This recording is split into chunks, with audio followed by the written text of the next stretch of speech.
Aloha everyone, it's Anjanette and I am here to do your human sexuality lecture on the sexual marketplace. So we're going to talk about selling sex.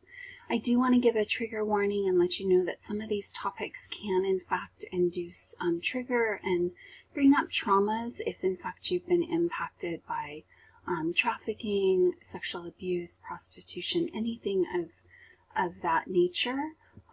And so I want to encourage you to take care of yourself first and foremost. Secondly, make sure you're surrounded by love and support. And thirdly, if it's too triggering, feel free to skip this altogether. Okay, so let's dive in and talk about what is sex work. So sex work has a huge range, right? It can be pornography, where you might be familiar with like Playboy or Hustler. Back in my day, it was magazines, but nowadays it's largely available through internet, where you can see still photographs, images of individuals in sexually explicit and arousing ways. There's also film. Again, in my day, you actually had to go into a place and either watch a film or rent or buy either a VHS or a DVD. And now again, with the internet, those are readily available at the fingertips through sites like Pornhub. And then there's other things like, OnlyFans, where you have not just the film industry, but you have individual markets now where you can have, I'm gonna say individual business owners or, sole proprietors that are, now able to run explicit material, to varying degrees from their own living rooms or bedrooms or wherever, and capture some of that profit for themselves individually. And in many ways that might help to reduce some of the coercion and power that's exerted over them, where they can do the things they're comfortable doing in a safe way, and they don't receive the coercion and pressure from others, and they're not forced into doing things against their will and outside of their comfort zone. So in many ways, things like OnlyFans are a much more liberating way of engaging in sex work. Then there's, prostitution, where it's illegal in most states except for Nevada in the United States. Prostitution has been around since recorded history.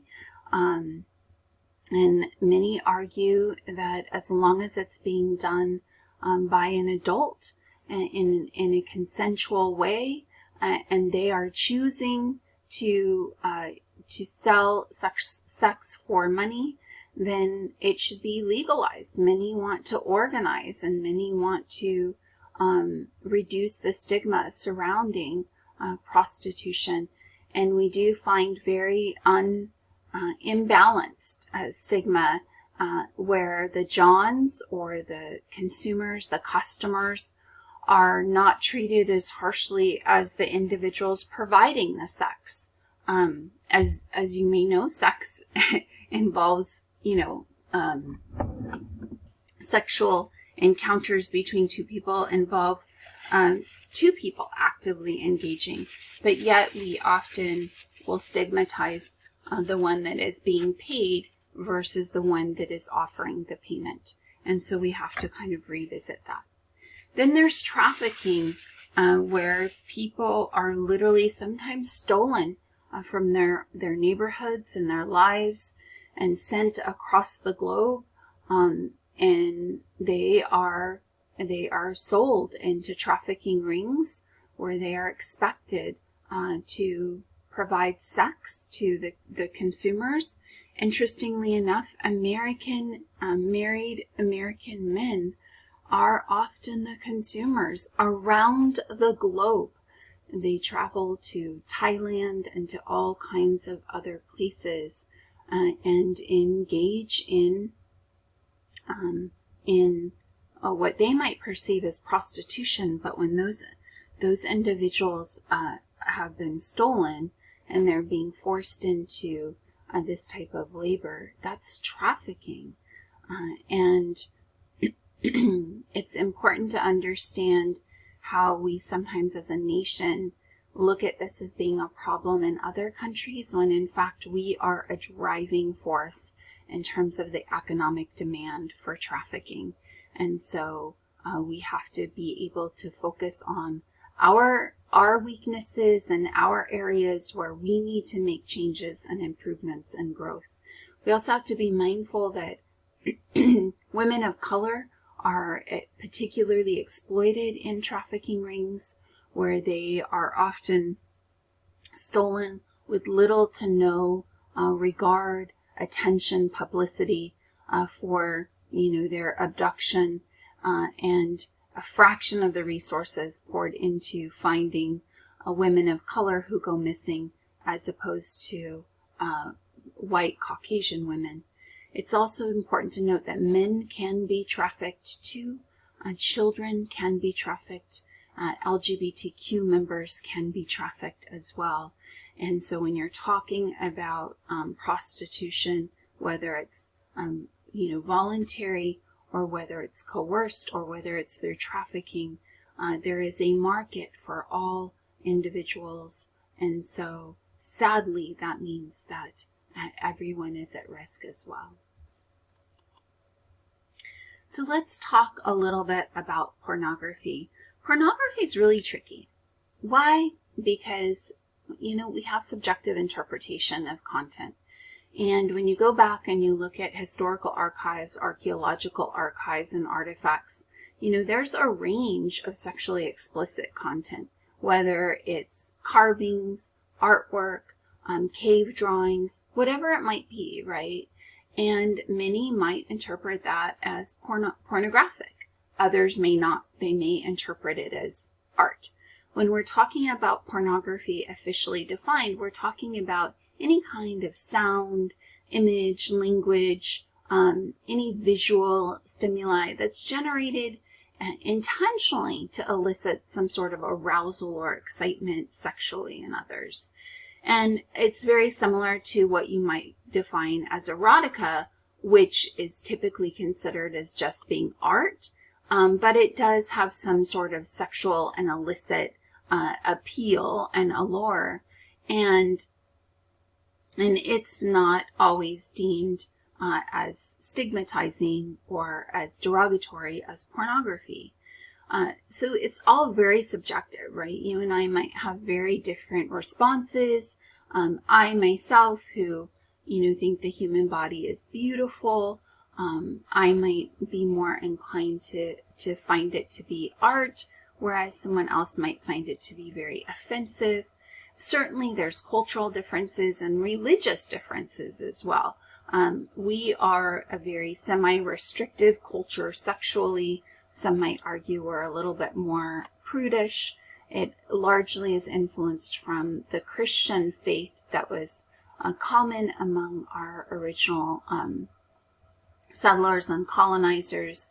And so that certainly impacts the larger American cultural view on pornography. And we've had, certainly censorship.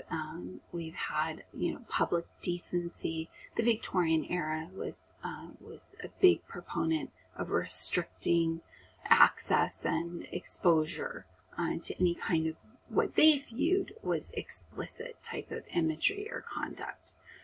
But again, it's what they viewed, and that's subjective. And we have to talk about this as a culture and as a society. We have to talk about the fact that we evolve, and the current generation may not view things as explicit as maybe future or past generations.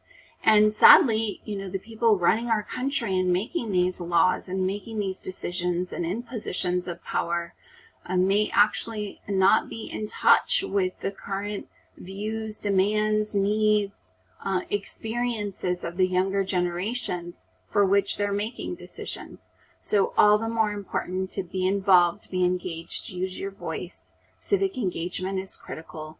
use your voice, use your vote, and educate, empower, and raise awareness. So when we're talking about the history of pornography, again, we go back to ancient cave drawings. The Greeks and the Romans have a lot of sexually explicit art and literature. Some pottery from Peru actually contains sexual activity on it. The Kama Sutra, which is viewed as, by some as being just a very empowering kind of manual of sorts, or education tool of sorts. And others view it as, sexually explicit and distasteful. Then in the Renaissance, we saw sex manuals emerging. In Japan, there's actual woodwork that has erotica on it from historical and archaeological artifacts. And then came that Victorian era that largely influenced the British and the United States in terms of, censorship laws and restricting the creation, publication, and distribution of what was considered obscene materials. For us, they might seem fairly benign, right? But in the Victorian era, when they even wore turtleneck dresses and they, even the showing of an ankle was considered to be scandalous, right? So they put very restrictive rules in place that limited the content that people could be exposed to. And then in more modern times, we saw, I wouldn't say that the beginning of the 1900s was modern, but that being said, we saw a movie that then inspired underground porn. And, it created a market for pornography, and so people sought it in other ways. In 1969, some 70 plus years later, Denmark actually started repealing censorship laws and decriminalizing the making of porn, which made it more accessible. And then in the 1973 Supreme Court ruling, Miller versus California, that absolutely opened up the doors because now local communities could define and set standards for pornography. And so you can have huge variation from Vegas to LA to New York to the Midwest or to the Deep South, right? And when you see technology unfolding, and we go to VHS tapes and DVDs and the internet, all of that makes it much more accessible, and the consumption of porn just started to skyrocket. And in fact, there's estimates that 20% of internet activity is solely for the purposes of accessing pornographic materials, whether it's videos or images, legal or illegal. Those numbers may actually be underestimated when accounting for some of the dark net and maybe some of the illegal content that's not monitored. And then also you now see OnlyFans, where you can have digital subscriptions to a specific provider, and they show a range of content that's appropriate for their particular channel and offering. And now you even have empirical research specifically being done on porn studies. In fact, in 2014, Porn Studies, that is an empirical publication. It's a journal that publishes research. I know when I went to Cal State San Bernardino, I graduated in 2007. One of my professors actually was studying prostitution and pornography consumption. And, she was a little risque for the department, but she very much was already investigating this long before there was a journal.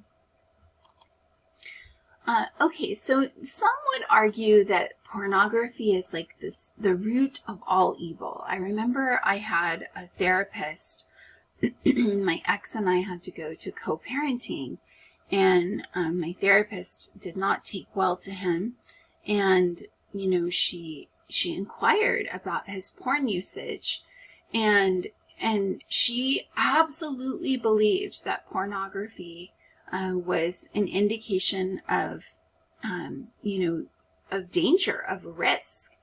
She kind of looked at anybody consuming pornography as perverted and potentially abusive. And I don't know that I agree with that particular perspective. She would argue that it was a public health, or is a public health concern. In 2016, Utah declared pornography a public health crisis, and that caused other states to follow. But when you look at how do we define a public health crisis, where there's an acute need, something like opioid deaths, right? And the opioid crisis, that's a public health crisis. When you look at COVID, that's a public health crisis, right? Now, some say that pornography consumption reaches those levels. Others argue no, it doesn't. It is not such a need that it requires immediate response, where there's direct and imminent danger that could potentially lead to death, where there is such destruction of property and people are being displaced from their homes, or there's something that is overwhelming the community to such a degree that we don't have resources sufficient to meet the needs or address the health consequences. And some say pornography does not meet that criteria and therefore is not a public health crisis. But we do know that pornography usage is much more common than had originally been thought.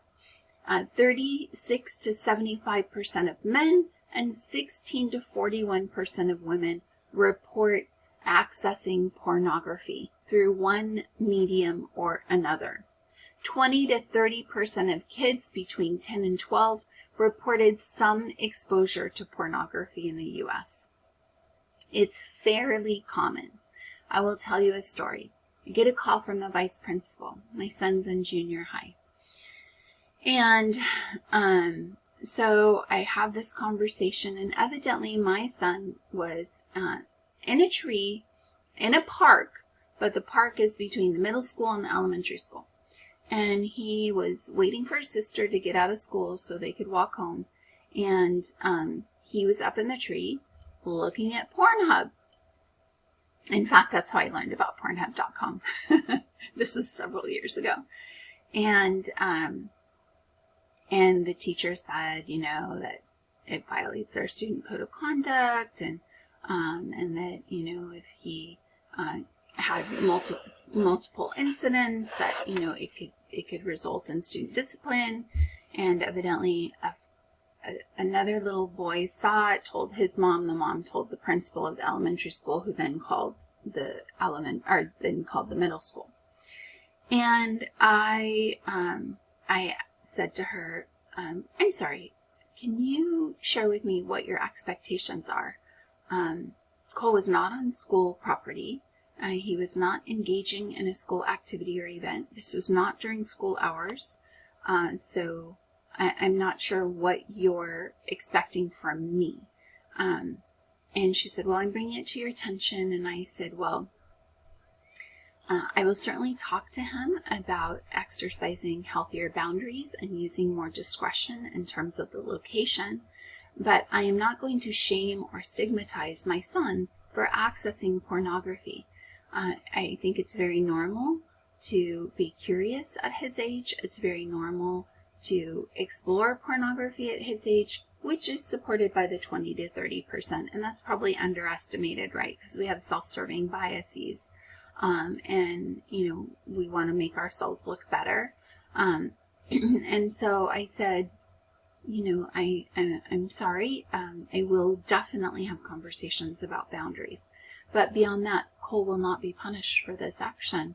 And she was like, I understand. She was actually really supportive, and she agreed. And she said that certainly his experience was not the first that she had ever had to address in her role as vice principal, and that it is more common, and she does believe in having open conversations with children about sex and their bodies, and And she was very receptive and supportive, but she was being pressured by the principal of the elementary school. And so I just want you to recognize that, yes, it's common. I went back and had a discussion with my son, and I said, hey, I want you to know I had this conversation with your vice principal. And he was very like, oh, I just won't watch it ever again. And I said, babe, that's not what I'm saying. I want to have, an open conversation. I'm not here to shame you. I'm not here to stigmatize you. I want you to understand it's very normal. And then I asked him where he was getting access, and he told me. And I asked him, what types of pornography he's watching, and he shared. And I asked him, what makes it appealing for him, what draws him in, and he shared. And I talked to him about the often objectification and exploitation of women in those films. I talked about unrealistic expectations and standards for sexual encounters overall. I talked to him about the fact that, an actual sexual encounter between two people almost never is consistent with that on porn. And so porn may be creating a false expectation for him. I also talked to him about the importance of respecting other people's boundaries and recognizing that not everybody wants to view it and shouldn't have to, and so watching it in a public forum is highly inappropriate and can impose on the boundaries and desires of others, and that's not okay. And so we talked about setting healthy boundaries. I talked to him about sometimes overconsumption, and especially if it's being coupled with masturbation, that might actually desensitize you to sexual touch with a partner. And so we had some very open, wonderful dialogue about pornography. And that's what I recommend for everybody. Don't shame a child. Don't try to, make them feel like they're, immoral and going to hell for those actions. No, it's normal curiosity. Have some conversations. Teach them about respect for themselves, for others. Teach them about respectful sexual encounters. Teach them about healthy boundaries. Talk to them. That is the best thing that we can do. There is research to show that those who do consume porn do have more permissive sexual attitudes. So they might, have sex at earlier ages. They might consent to more casual sex and not require sex within a committed relationship, which is actually true of the younger generations anyway.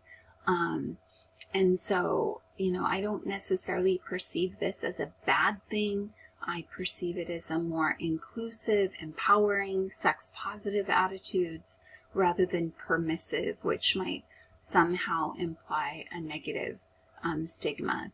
There's also very gender stereotypical attitudes represented in porn, which can be problematic because some porn might perpetuate rape culture. And so certainly porn in general is not the culprit, but the different types of porn, the different content, stories, storyline, themes, titles, those might be more problematic in perpetuating gender stereotypical sexual attitudes in that patriarchy, misogyny, and rape culture. And then additionally, we do see that those, particularly men who consume large amounts of porn, are more likely to engage in sexual aggression, and women are more likely to experience sexual aggression. And again, it's going back to not the pornography itself, but the nature of the pornography, the content that could be wholly problematic. So something, again, to address. Pornography can also be a source of learning, some good and some bad. And so again, having these conversations is really important. our teens might be developing sexual scripts, which become their templates and their models for how a sexual encounter should unfold. And as we know, pornography does not portray realistic sexual encounters, so that can be problematic. Teens are much more open in their sexual attitudes and much more sex positive. Again, I don't know that I necessarily view that as a bad thing. I'll never forget, we went to Catalina. My daughter, we were going on a boat trip. They were taking us across to another part of the island where we were going to a resort to kind of lay in the sun and drink, drink fruity drinks all day.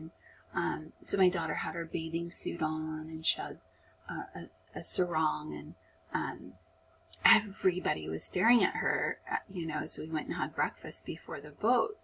And, she's well endowed, and I found the women to be staring at her more than the men. And, my daughter and I had this conversation about it, and she said, I asked her if she had a cover up. She said, "No, Mom. And why should I have to cover up? Why should I have to cover up? This is my body. I'm out in the sun. We're going to lay on the beach. There's nothing inappropriate about how I'm dressed. And even if I just wanted to let my boobs out like this for, just going to have breakfast, why is it my responsibility because other people want to be perverts? Like, why am I the one that's being shamed and stigmatized?" And I was like, "Well, you're right, babe. You're right. You're not doing anything wrong. And I'm not shaming you and stigmatizing you." And she said, "Then let them stare. Who gives a fuck? Let them stare." And she, she encouraged me to, I'm from a different generation. And so she encouraged me to embrace a more positive attitude about it. And she encouraged me as a teenager to refuse to internalize that negativity and that stigma. And I was like, "Okay, girl, I'm going to do it." And so her and I were able to walk around with our bathing suits on, with sarongs, while we were enjoying breakfast and getting ready to hop on the boat to take us to the beach. And so I do think teens are a wonderful, I think Gen Z in general brings a lot of wonderful growth for us. And they do allow us to consider more positive outlooks, to reject that stigma and not perpetuate it on the next generation. So I welcome those more open and inclusive perspectives. Rothman, Daly, and Alder have also found that promoting media literacy skills can be valuable. It can help teens and young adults really critically analyze the type of content that they're consuming, understand how certain content might be sexualizing individuals, and the disparities in how that sexualization is happening, right? And what are the implications and consequences? So being critical consumers of the media and the data that you're accessing, and thinking about it more intentionally. Also, expanding this idea of healthy sexuality, healthy consent, healthy media engagement. One thing is, we do need to talk more about safer sex practices. We do need to talk about the objectification of women. We do need to call out rape culture and sexual double standards. And so maybe we could have more realistic, not just pornography, but more realistic representations in general mainstream media as well, right? Where we are showing them the downsides. We're not just glorifying it, and we're not making it simple, but rather addressing the complexity. And then another study found that 10 to 18% of adolescent porn users actually meet the diagnostic criteria for compulsive sexual behavior disorder. Now, is it the disorder that's causing them to consume the porn, or is it the porn causing them to consume, is it the porn causing them to develop this disorder? Some would argue it's the other way around. And so that's important to note, that these aren't causal, these are correlational research findings. And so we need to explore further, and we also need to think about, maybe the ways in which we kind of make it taboo might also create additional intrigue and interest. So when does it become an addiction? And we can't just say, well, how often they use it is what determines whether it's an addiction. That's not the case, because you have people that can consume it daily, and they very much are, engaging in perfectly normal, healthy sex lives, and they're healthy psychologically and otherwise. And you can also have people that consume it daily and have problematic behaviors and relationships. Often what we do, what influences our perception of it as an addiction is often religion. There is a lot of,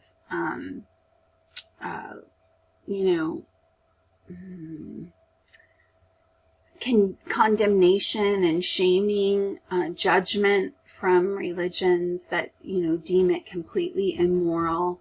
And, they might even shame you for masturbation with or without, the use of pornography. And so consequently, if you're engaging in these behaviors, but you have this religious upbringing and background where it tells you it's immoral, then that might create what we call a moral incongruence, where you have these perceptions of a particular behavior as wrong, and yet you're engaging in these behaviors, or you enjoy these behaviors, or you're drawn to these behaviors. And so that those two things are in contradiction to one another. And that conflict can create distress. And I'll never forget the student who came to me and wanted to chop off his hand for masturbating. Young man in his 20s. And I had to explain to him that's perfectly normal. But that religious undertone was a huge, huge burden for him. And it created a lot of inner self-judgment that was problematic. So let's talk about compulsive sexual behavior disorder. Now, when you're talking about CSBD, this is something that is in the world, the ICD, the International Classification of Diseases, that's developed by the World Health Organization, so it's used throughout the world.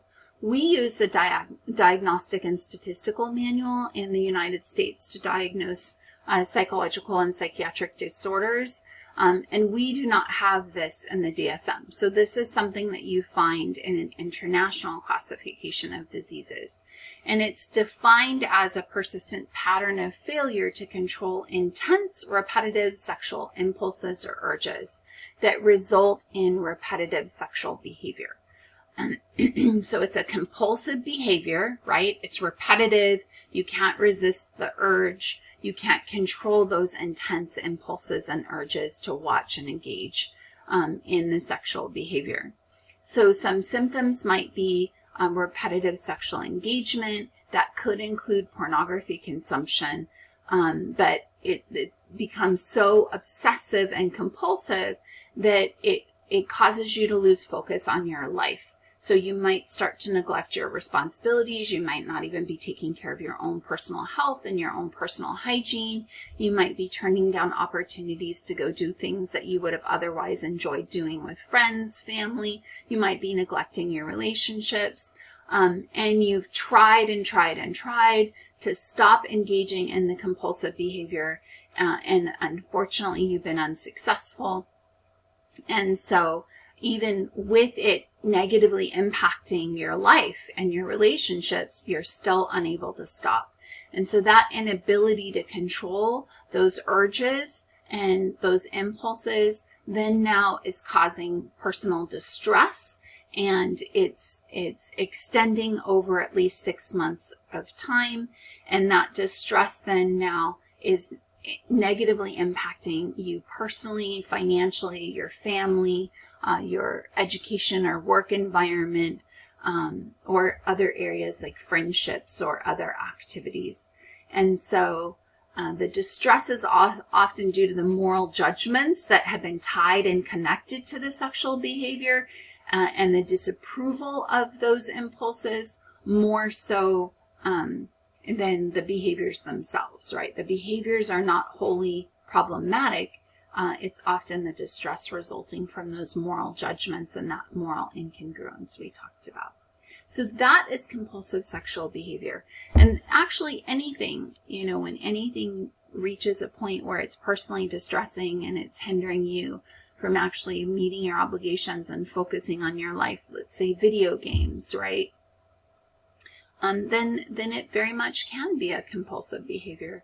And it is time to talk to someone. When you are unable to walk away, cigarette smoking, alcohol, right? When you're unable to walk away and put it down so that you can take care of your responsibilities, take care of yourself, and then it can be problematic. So seeking therapy, seeking a counselor is really important.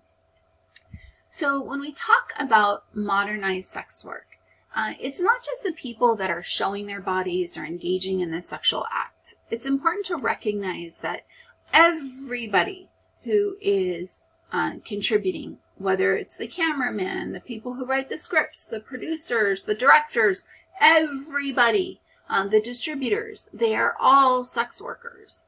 You don't just have to be showing your body to be the actual sex worker. So when we talk about sex workers, most of them are very psychologically healthy. They are not, in fact, sexual deviants, moral deviants. They are healthy people who use sex work as a means of making a living, paying their bills, paying their way through law school, medical school, whatever it might be. And so many would argue that it's appropriate to treat this as any other profession, that they have a right to unions that can create safe working conditions, that can protect them. And so you see more and more efforts to unionize in sex works. California is, in fact, because of remember those subjective laws at a local level, we have, in fact, created a more accepting culture for pornography to be made here. And so in Hawaii, it's still very restrictive.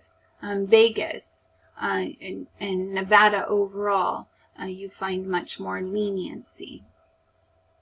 And so California is the porn capital of the world, and they even want to try to impose different standards, moving the legal age from 18 to 21. They're trying to look at legislative options to encourage the use of condoms in those porn films. And there's, of course, the porn industry literally makes trillions of dollars a year. I mean, so you've got to know that they are influencing our legislators. You've got to know that our legislators are, portraying themselves as morally upright, and then some of them are even accessing prostitutes and consume porn themselves, right?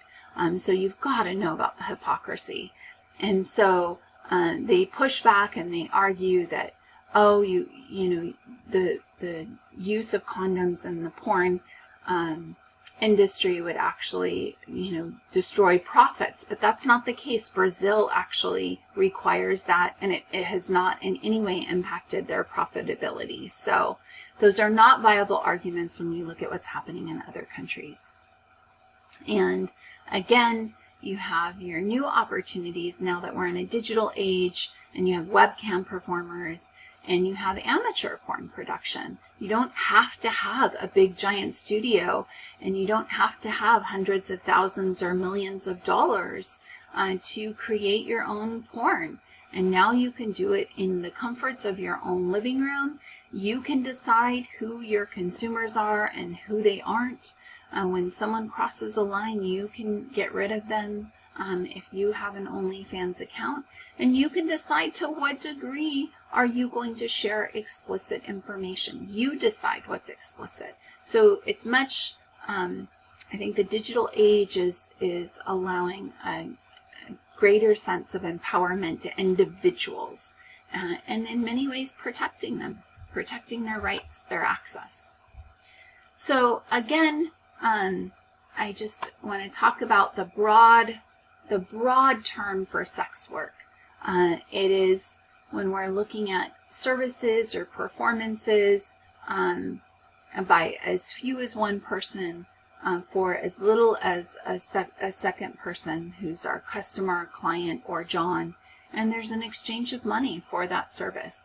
Again, the sex workers are anybody who receives any kind of material gain for a sexual act. That can be a prostitute, it can be an escort, it could be a stripper, it could be a porn actor, a sex phone operator, a dominatrix. You do find that the majority are cisgender women. However, transgender individuals, cisgender men, intersex individuals can also be sex workers.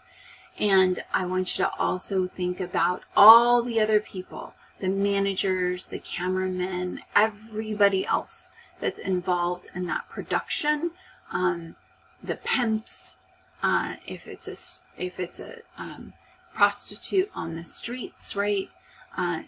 All of those individuals are sex workers, and sadly, you can have them exerting power, influence, coercive tactics on the individuals actually providing the sexual services and or sexually explicit imagery.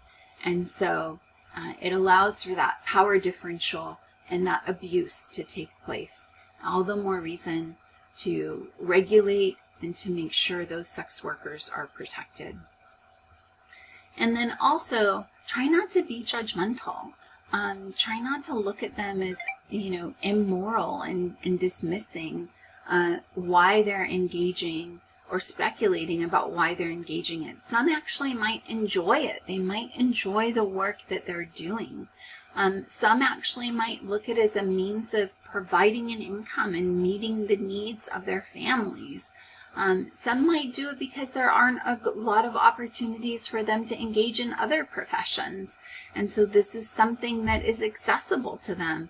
And some are actually forced and coerced into sex work. And so I'm in full support of sex workers who are there voluntarily.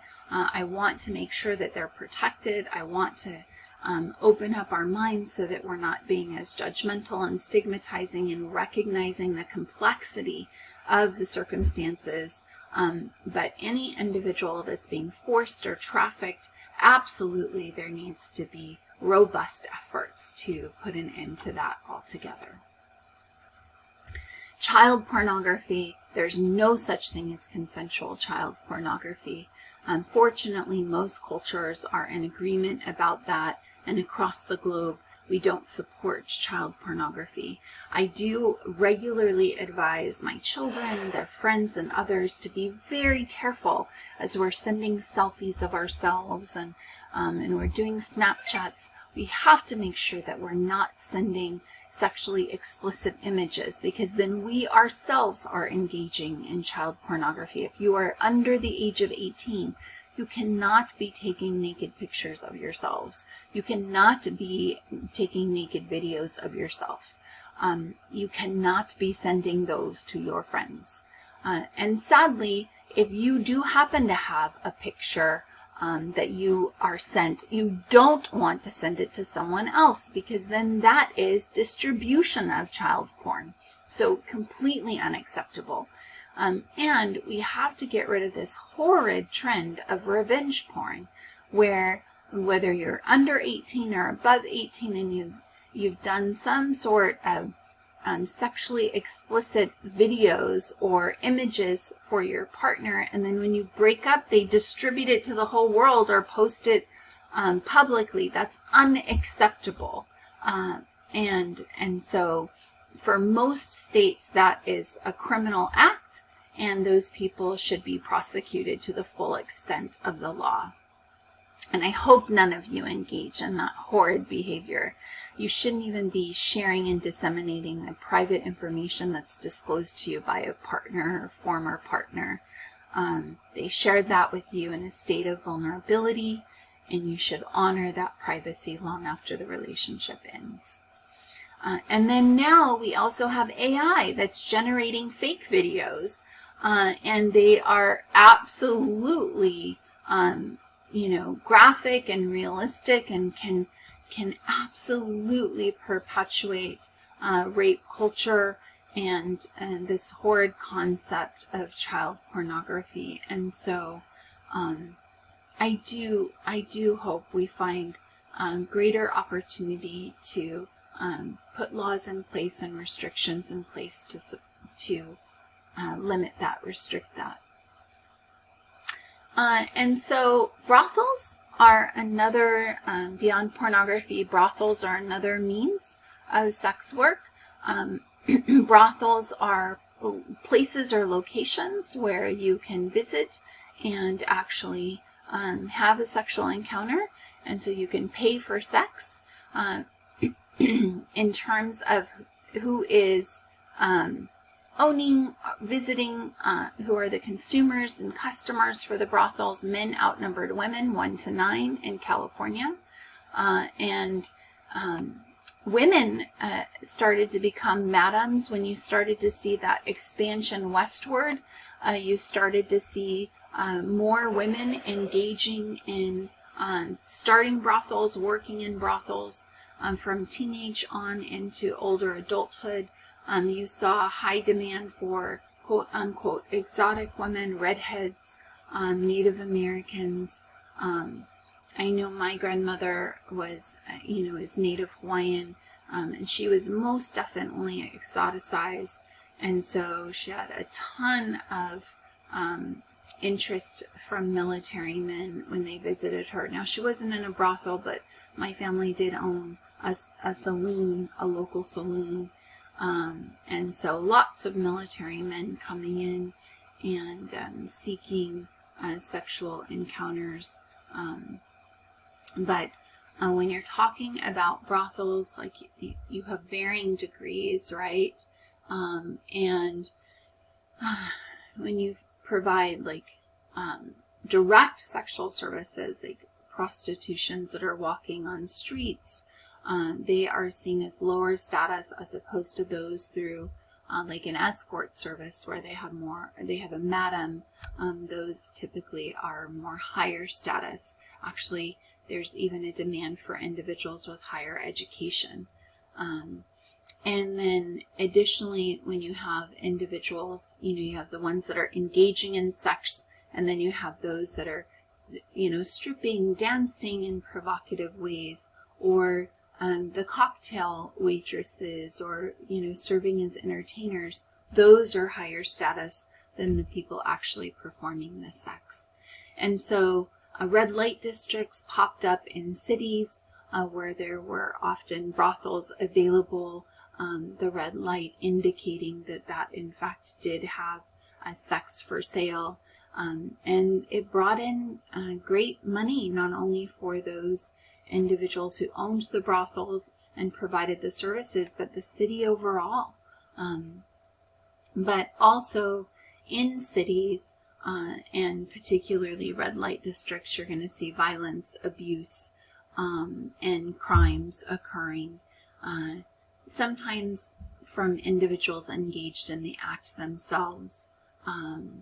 and sometimes, suicide, overdose, things of that nature as well. You also start to see STIs or STDs on the rise, and you start to see illness and death emerge within the industry, and particularly when abortions were illegal and they were having illegal abortions. All of this history that comes from brothels further indicates the importance of kind of moving away from that, right, and allowing a more safe approach.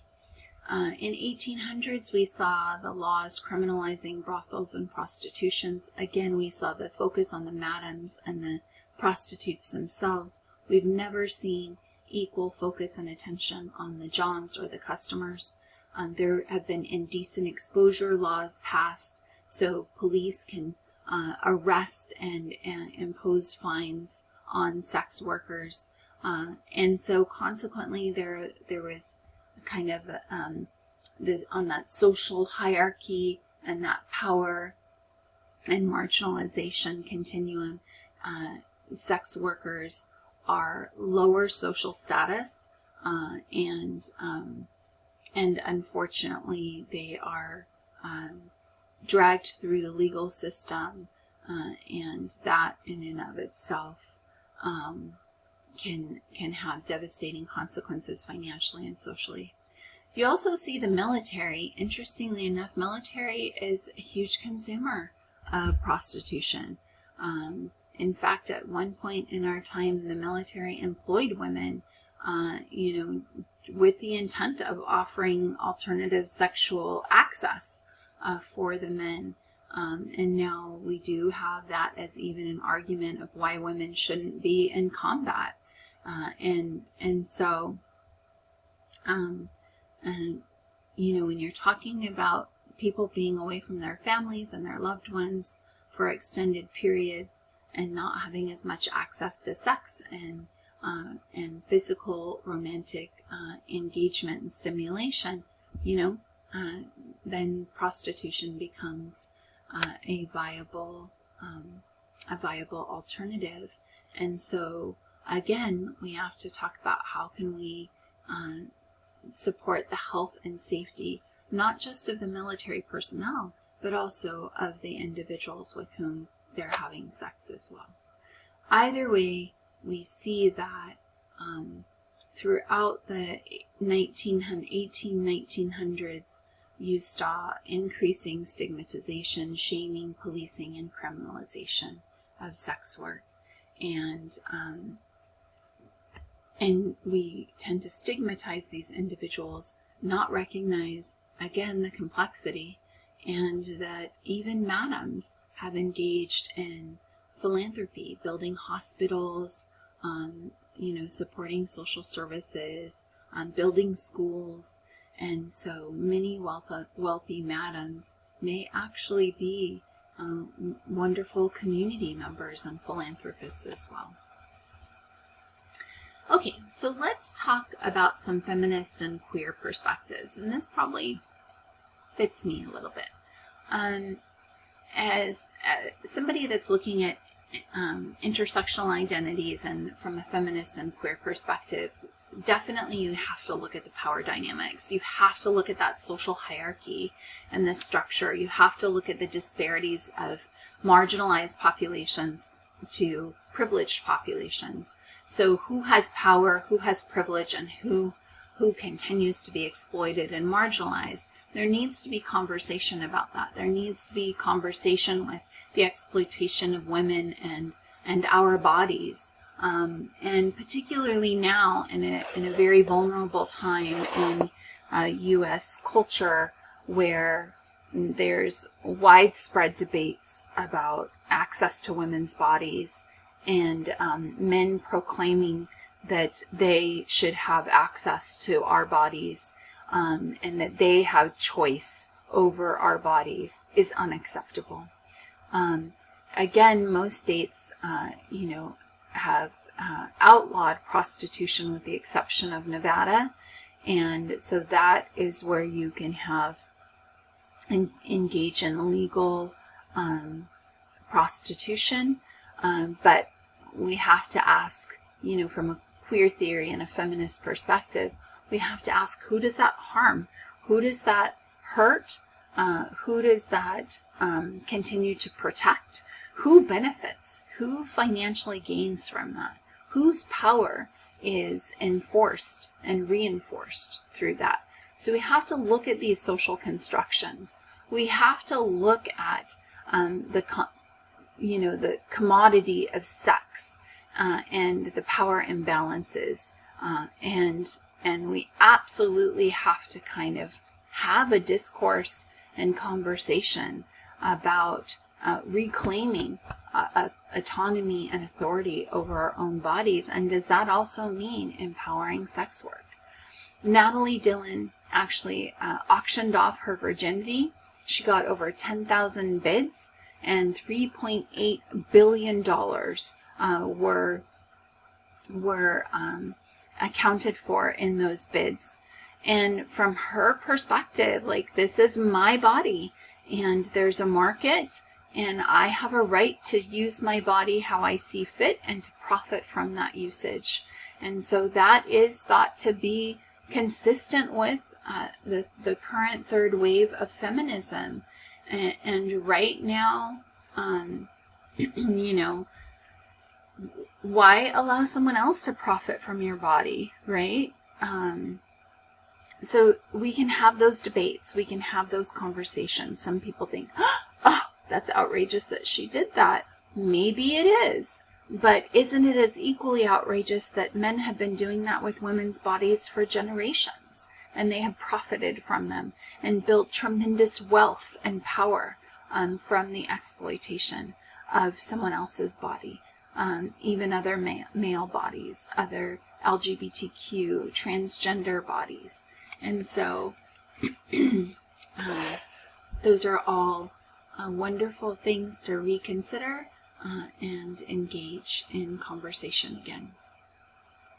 And then we also need to look at kind of the patriarchal, very heteronormative, and misogynistic themes that actually are very prevalent in a heterosexual economy, and how we're impacted by patriarchy, how males are making decisions for women, women's health and women's bodies in alarming ways, where they don't have insight, and it would never fly with us making decisions on whether they had a right to a vasectomy. It would never fly.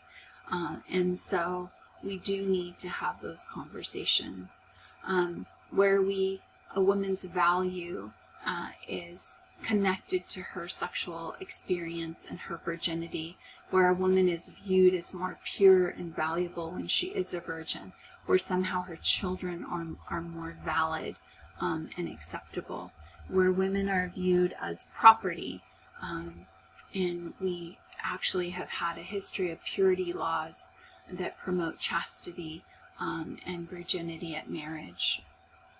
And then, of course, the capitalistic structures that allow some to profit and benefit from the exploitation of women's bodies, and the sexualizing and objectification of women's and LGBTQ bodies, and that hierarchical power structure that emboldens some and exploits others.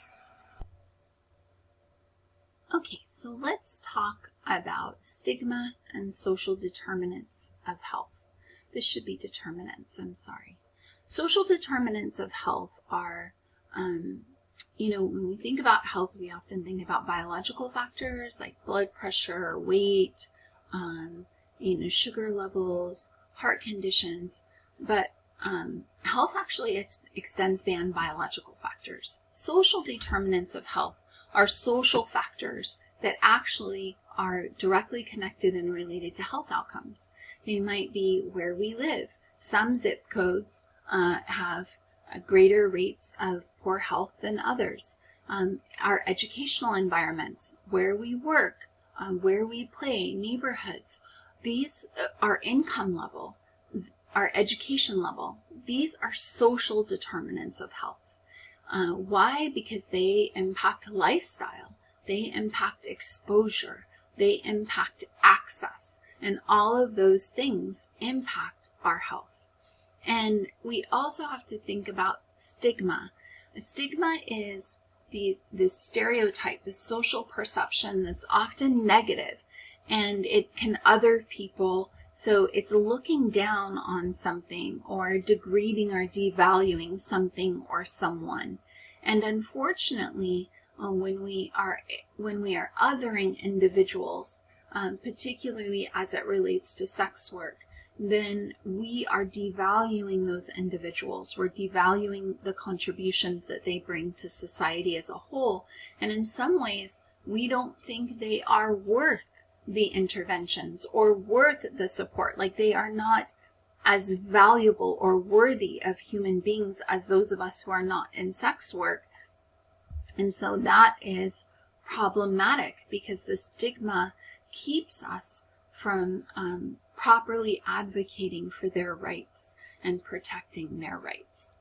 And consequently, not only are they facing the risks within the sex work itself, but they are also facing the risks of not having access to important social structures and systems as would any other U.S. citizen. And some specific risks as it relates to online sex work is, maybe someone can actually find out where they live. Maybe someone can actually, if they're doing like OnlyFans, maybe someone can actually find out their identity for their everyday life and cause problems and even harm to them. Additionally, you most definitely have like street walking prostitutes who are walking on the street, sex workers who are walking on the street to meet their prospective clients. They actually are at risk of being physically harmed, assaulted, sexually abused, STIs, and so you have to consider the risks and the dangers and the complex social dynamics that these individuals are experiencing, so that we can work to ensure not just their health, but ultimately the collective health of our community. So when we talk about stigma, the shame and causing people to really distance themselves, and maybe they're not willing to seek help and services and resources, it's problematic, right? When we talk about who do we look down upon, again, we're not judging the Johns, we're not judging the customers, we're not judging the producers that are making trillions of dollars. We're instead judging the sex worker themselves, that's making a fraction of the income. And then there's the symbolic stigma, where we assume that these people are criminals or riddled with disease, or they're just immoral, heathens. But often they are individuals that are just like you and me, right? And unfortunately, that stigma disenfranchises them, and it limits their opportunities and penalizes them from just trying to make a living and support their families. And it reinforces discrimination. It reinforces hatred and abusive behavior toward these individuals. And consequently, when they try to seek services, they actually might be looked down upon and denied those services.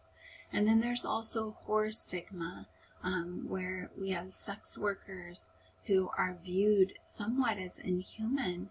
And so because they're not viewed as honorable and pure, people think they have a right to treat them a certain way. They have a right to abuse their bodies and even assault, harm, and kill them. And that's not acceptable. So to flip that script, sex workers often have a higher health literacy. They know more about the risks than the general population. They know they might be more sexually educated. And even though they're thought of as careless, they actually might be more proactive at protecting themselves than even you and I. We also need to talk about how we can provide an agency for individuals across the power dynamics, across the social identities. How can we make sure that sex workers are not further objectified and exploited? What can we do to, really impress upon you the importance of analyzing complexity, understanding the various identities and the ways those identities may intersect to create different degrees of marginalization, understanding that individuals in this work often have those intersectional identities that have left them marginalized, understanding the ways in which stigma continues to silence them and exploit them and limit their access to resources and opportunities to get out of the industry if they so choose. So silencing, criminalizing, and stigmatizing is not helpful. In many ways, it's counterproductive. When they socially isolate, it's often because of the stigma. It's often because they are not able to gain access to the same resources, and so consequently they have unsafe working environments that only become unsafer and they become more vulnerable. So understand that individuals in sex work are working and living within contexts that further deplete and diminish their agency, that actually continue to perpetuate harm.